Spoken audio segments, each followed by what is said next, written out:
Praise the Lord. இன்னைக்கு ஆண்டவர் நம்மளோடு இடைபடுகிற வசனம் ஆதியாகமம் 39ஆம் அதிகாரம் 2ஆம் வசனம். கர்த்தர் யோசேப்போடு இருந்தார், அவன் காரிய சித்தியுள்ளவன் ஆனான். ஆமேன். கர்த்தர் யோசேப்போடு இருந்ததினால யோசேப்பு காரிய சித்தியுள்ளவன் ஆனான். அன்பான தேவனுடைய பிள்ளைகளே, இன்றைக்கு அநேக நேரத்தில் நம்ம சிந்திக்கிற காரியங்கள் உண்டு.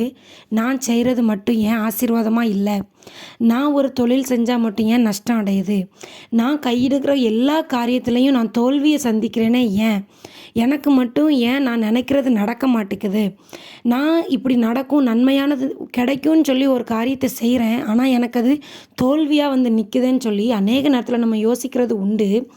குடும்பத்தில் ஒரு சில நேரத்தில் ஏதாவது ஒரு ஆலோசனை நம்ம கொடுத்துருப்போம், நம்ம ஆலோசனையை கேட்டு அவங்க ஒரு காரியத்தை செஞ்சுருப்பாங்க.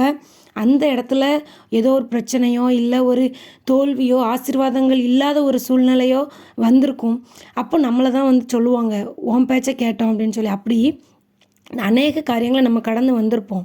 அப்போல்லாம் நம்ம யோசிப்போம், நான் மட்டும் ஏன் இப்படி துரதிர்ஷ்டசாலியாக இருக்கிறேன், எனக்கு மட்டும் ஏன் எந்த நன்மையும் வரமாட்டேங்குது, நான் செய்கிறது மட்டும் ஏன் இப்படி தோல்வியாக நான் சந்திக்கிறேனே அப்படின்னு சொல்லி நம்ம அதிகமாக வருத்தப்பட்ட நாட்கள் இருக்கலாம். ஏன் ஏன் ஏன்னு கேட்குறோமே தவிர, எந்த ஒரு சந்தேகம் நமக்கு வந்தாலும் அதுக்கான விடை வந்து நமக்கு வேதாகமத்தில் இருக்குது.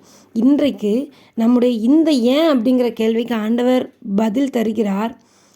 ஏன் நமக்கு இப்படி ஒரு சூழ்நிலை நம்ம சந்தித்தோம் அப்படின்னா, நம்ம கூட ஆண்டவர் இல்லை. உடனே யோசிக்கலாம், அது எப்படி, நான் ஜெபம் பண்ணுறேன், பைபிள் வாசிக்கிறேன், நான் அப்படி இருக்கிறேன் இப்படி இருக்கிறேன், எப்படி ஆண்டவர் என் கூட இல்லைன்னு நீங்கள் நினைக்கலாம். ஆனால் ஆண்டவர் நம்ம கூட இருந்தால் நம்ம செய்கிற எல்லா காரியங்களும் எப்படி தான் இருக்கும், ஆசீர்வாதமாக தான் இருக்கும். ஏன் ஆண்டவர் இல்லைன்னு சொல்கிறேன் தெரியுமா? வசனம் நமக்கு அதை தான் கற்றுத்தருகிறது முதலாவது. இன்னொன்று, நம்ம ஆண்டவருக்கு உண்மையாக இருக்கிறோமா, மனுஷங்களுக்கு உண்மையாக இருக்கிறோமா, நம்ம மனுஷங்க பார்க்குற விதமாக ஆண்டவருடைய பிள்ளையாக இருக்கிறோமா, உண்மையாகவே ஆண்டவருடைய பிள்ளையாக இருக்கிறோமாங்கிறத நம்ம சிந்தித்து பார்க்கணும். 4 பேர் இருக்கும்போது நல்லவங்களாக இருப்போம், யாருமே இல்லாதப்போ நம்ம எப்படி இருக்கோன்னு சொல்லி சிந்திக்க அழைக்கப்பட்டிருக்கிறோம்.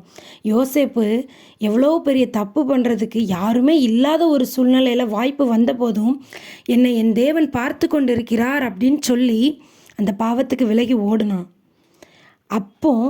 அப்படிப்பட்ட யோசேப்பு கூட தான் ஆண்டவர் என்ன செஞ்சார், இருக்கிறார். அதனால் அவன் காரிய சித்தி உள்ளவனாக இருக்கிறான்.